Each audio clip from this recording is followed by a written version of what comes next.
Hello people, this is Sonali, the Melodramatic Bookworm. If you've been here before, welcome back, and if you're new to my channel, welcome to the Melodramatic Bookworm family.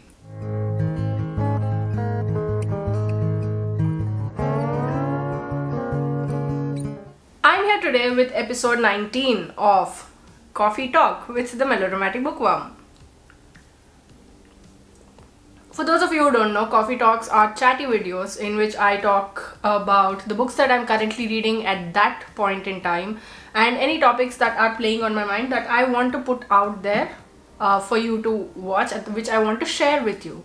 So in today's video, as per tradition obviously, I'll be talking to you about the 4 books that I'm currently reading, the reading challenges that I will be taking part in 2023, and someone who said that you shouldn't be calling them the worst books of any particular given year. So without any further ado, let's dive right into this coffee talk video and let me share with you the books that I'm currently reading, the reading challenges, and how books shouldn't be called worst books of any given year.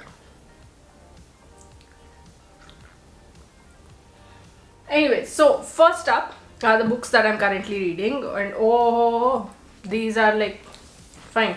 So let's go with the book that I've been reading the longest, and that is In the Language of Remembering by Aanchal Malhotra. I'm about halfway through. This part is done, obviously. This was subscriber pick for the month of November, and then since it's such a huge book, I continued it into December, and I actually got to reading it in December, and now I'm planning to put it up next week, sometime next week. I don't know if I will be able to finish this, but I'm really hoping to. But it's not the book's fault. The book is actually very beautiful. It's very beautifully written. Each chapter that I go through, I have to sit back and think and pull myself back in control before I can go to the next chapter. It's just me that I'm not prepared to go forward with the next chapter in how countries were broken, hearts were broken, people were broken, but how people got back on their feet and built themselves back up. So yeah, this is the first book that I'm reading. It's great so far. I mean, I predicted that this would be a 5 out of 5 stars for me, and even halfway through I can tell that it is going to be a 5 stars. And then next is More by Hakan Günday. This was translated into English from the original Turkish, and this is a story of Gaza, who along with his father is in the business of transporting people, illegal immigrants I think they are, across the agency. He lives on the shores of the agency, and he is in the business thanks to his father, thanks or no thanks to his father. I'm about halfway through this one also. This has 398 pages. I'm at page 185. So this is good so far. I mean, he makes a lot of valid points. It will take some time for you to get into the story because it takes time for the author to set the foundation of what the story is about. But yes, I'm really excited to finish this. I'm hoping that I'll be able to finish this today or tomorrow. Not really sure, but let's see. Next is, okay, when I saw this book, I got immediately excited. I don't know why, but I know exactly why, because a couple of days before I borrowed this book, we had watched Glass Onion. Janelle Monáe's acting in that movie was phenomenal, we thought, and so I requested The Memory Librarian by Janelle Monáe and a host of other authors. I'll tell you who those other authors are. I don't want to leave them out of this. There's Alaya Dawn Johnson, Danny Lore, Eve L. Ewing, Johansa Delgado, and Sherry Renee Thomas. This one is a collection of short stories. It's Afrofuturistic short stories in which we see there's a memory librarian. The whole world is it's become a more dystopian, authoritative world in which there's a lot of state surveillance where your memories are being put under surveillance, and it's a little difficult to read, and it take some time for you to actually process what's going on in this book. There's a lot of terms that like you have to take them contextually. You have to keep your brain running, because sometimes in a story, when you are just going with the flow, you automatically understand, but this one you have to put in everything you've got to actually try to understand, and there's no guarantee that you will end up understanding. You'll have to reread paragraphs. At least that's what's happening to me. You have to reread paragraphs to understand that, okay, so this is what is happening. But yeah, I was this close to DNFing it, but I saw someone talk very highly of this, so I'm going to give it another like 70 pages, because I'm on page 82. This one has how much, 300 something pages, so I'll give it up to 150 170 pages, and even then if I feel like I'm not getting into it, then I might DNF this book.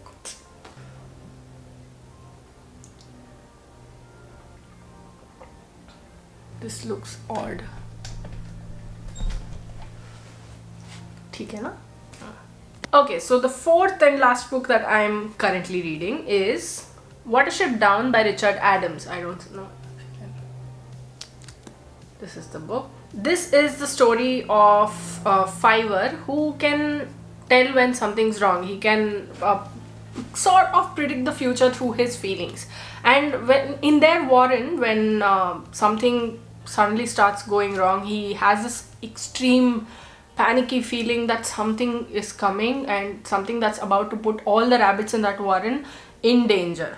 So he enlists the help of his brother Hazel, and they round up a group of rabbits and they set off. So this whole book, it's like an adventure of sorts, a rabbit adventure of sorts, in which they are looking for a safe place to stay, and they're looking for sustenance, and how they get through it all forms this story. I'm on page 176 right now, and there are about 450 plus pages, but this is really good so far. I really like it. I'm enjoying whatever I read. I'm reading it in chunks actually. This has to be returned by 27th, but I feel like I'm going to extend it. But yeah, that is what the story is about. I really love how there's a bond, there's a camaraderie, there's an understanding between these rabbits. I mean, it's like an allegory, but I feel like rabbits are simpler creatures than humans, and to see them go through whatever they are going through is very heartwarming, but also in some places heartbreaking. It's such a simple, sweet story of survival, of adventure, of friendship, of bonding, of community, that it will just leave you wondering a lot of things. So these, I don't know if you can see. Yep. These are the books that I am currently reading. So now on to the next topic. And that is, one second, the reading challenges that I am participating in 2023. And I am participating in about 3 reading challenges. First is 30 on 30, reading 30 in 30, which one of my friends is hosting because she is turning 30 this year, and she wants to read 30 books based on 30 prompts that she has made, and I'm participating in it. I've gotten through a couple of prompts actually. Okay, so the next reading challenge that I'm participating is the Pop Sugar reading challenge, but this is one that I am not going to strain myself much about. I'm not going to stress about it, because as you know, one of my goals for 2023 is to not stress myself out for reading, or for anything else for that matter, but especially for reading. Pop Sugar challenge, if I do it, I do it. If I don't, then that's also completely fine. And because there are so many prompts for that, I'm just going to have to make a list of all the books that fit into that prompt. I'm going to go with the flow. Like, as and when I finish the book, I'll see if it fits. If not, fine. It's fine. And the third is a personal challenge that I have going for a video that will come soon. I don't want to talk about it, but it's like a lot of books for that. There are like If I tell the number, you'll know what I'm talking about. So I'm just going to leave it at that. It's a personal challenge. I haven't told anybody about it, not because I don't trust anyone, but because I don't trust myself, because I feel like if I put it out there, I'm going to not do it anymore. So those were the reading challenges that I will be participating in 2023. Now on to the next point. One point is, at the end of every year, us booktubers, bookstagrammers, bloggers, we make these lists about a recap of the year gone by. For example, I do my favorite books of 2022, books I DNF'd in 2022, and my least favorite books of 2022. And someone on Twitter was talking about how now it's the time for all those blasted, I don't know the exact words, but all those blasted worst books of 2022 lists to come out. They were like, just don't do it. And it got me thinking, first of all, if someone does a review on the internet and if they are making really valid points about what they did not like about a book or what they did like about a book, and if someone disses them, obviously that person who's dissing them should not be doing that, then obviously we say that it's our opinion, why are you getting so butthurt, etc, etc, etc. Irrespective of whether it's a favorable review or an unfavorable review for the book, we always say that it is my opinion, and it's not something that you should take personally, because it's my opinion and people are entitled to their opinions. All that is fine. I think it's the same vein in which this whole discussion about worst books of 2022 is. I get the concept, I get the intention that authors shouldn't be made to feel like crap for whatever they write, because again, it's the same thing. Not everybody is going to like that book, but you don't have to call it the worst books of 2022 or something. If you are doing a whole video about the worst books, etc, etc, etc, I can understand why you would ask people not to do that. But that also has conditions, because if you don't have valid reasons for calling a book the worst book of whatever year you're talking about, or the worst books of all time, then I don't think it makes sense. Because if you are disliking a book just because it's written by some particular person, then that is bias. But if you have your reasons for not liking the book, for example, you don't like the writing style, or if you don't like it because there's so much misogyny and so much sexism, or there's so much racism in it, then how can you not call it a worst book? For yourself, that is. So whenever someone is making a worst books video or a worst books blog post, it does not automatically mean that it is worst for everyone. It just means that that particular person thought that that book was one of the worst books they'd read in that year or across all time, etc, etc, etc. It's not an affront to the author, it's not an affront to other readers who have read it and have loved it, it's not a personal attack or anything, it's not putting energy out into the universe that that book is the worst and does not deserve any more success or anything like that. No, it's just that it is for that particular person, that's all. Like, I've repeated this like 10 times, but that's all.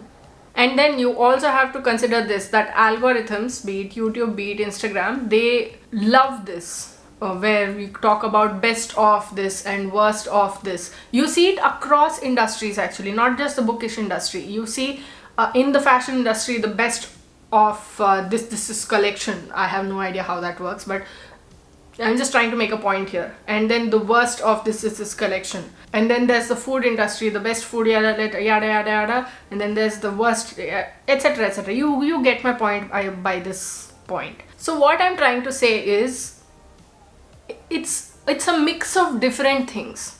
It's a mix of personal opinion. It's a mix of the internet being the internet and algorithms being what they are. And what do we do on the internet? Try to reach as many people as possible. That does not mean that we diss on people just for the heck of it. I agree. But you have to take into consideration that this, in addition to all of this, it is not a personal attack. It is just that person's personal opinion, perspective matters. Okay? Okay. I don't know if I made anything clear through this little rant, but anyway, so that was episode 19 of Coffee Talk with the Melodramatic Bookworm. I should have had my coffee in my hand, but my brain stopped braining. Anyway, so those were the books that I was currently reading, the reading challenges that I am participating in 2023, and my thoughts on worst books of 2022 discourse. It didn't take off actually, that tweet. There was not a lot of discussion about it, but I just wanted to put it out there. So what did you think of this video? Did you like it? Did you not like it? What are you currently reading? Are you participating in any reading challenges in 2023? And what do you think of this whole worst books debate? Let me know in the comments below. I'd love to hear from you. If you like this video, please like it and share it to spread the word. And if you like my content and would like to see more from me, don't forget to hit subscribe and click on the bell icon beside the subscribe button to get notified as and when I post new videos. Thanks for watching. I'll see you in the next video. Until next time, keep reading, keep watching, and add melodrama to your life.